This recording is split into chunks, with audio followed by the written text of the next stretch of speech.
আসসালামাইকুম, হ্যালো বন্ধুরা, আরো একটি নতুন ভিডিওতে আপনাদের স্বাগতম। আজকে আমি চলে আসছি নরসিংদী নাগরিকান্দি পার্কে। আপনাদের দেখাবো নরসিংদী নাগরিকান্দি পার্কে রাতের অপরূপ প্রাকৃতিক সৌন্দর্য। এই পার্কটি দিনে থেকে রাতের বেলা আরো বেশি সুন্দর লাগছিল। এখানে দিনে থেকেও পর্যটকের ভিড় ছিল, রাতের বেলা অনেক বেশি। সুন্দর লাইটিং ব্যবস্থা, আপনার মনেই হবে না এখন দিন না রাত।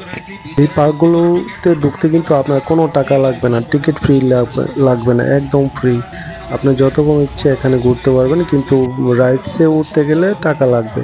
আর এখানে বাচ্চাদের জন্য কিন্তু অসংখ্য রাইডস রয়েছে, বাচ্চার ইচ্ছা মতো এখানে খেলাধুলা করতে পারবে। আর জায়গাটা কিন্তু খুব সুন্দর, চমৎকার। এই পার্কটি কিন্তু নরসিংদী ডিমোলিটে পার্কের পরে এত খুব সুন্দর একটি পার্ক মনে হলো। আপনাদের কাছেও খুবই ভালো লাগলো। আর আপনারা যারা এই পার্কটিতে আসতে চান, ঢাকা থেকে যারা আসবেন, তারা নরসিংদী মেঘালয়ের বাসে নরসিংদী নতুন বাস স্ট্যান্ডে এসে নেমে যাবেন। সেখান থেকে অটো বা রিক্সায় করে চলে আসতে পারবেন। এছাড়া আপনারা সপরিবারে ছুটির দিন এই পার্কটিতে ঘুরে যেতে পারেন, অবশ্যই ভালো লাগবে। আসসালামু আলাইকুম।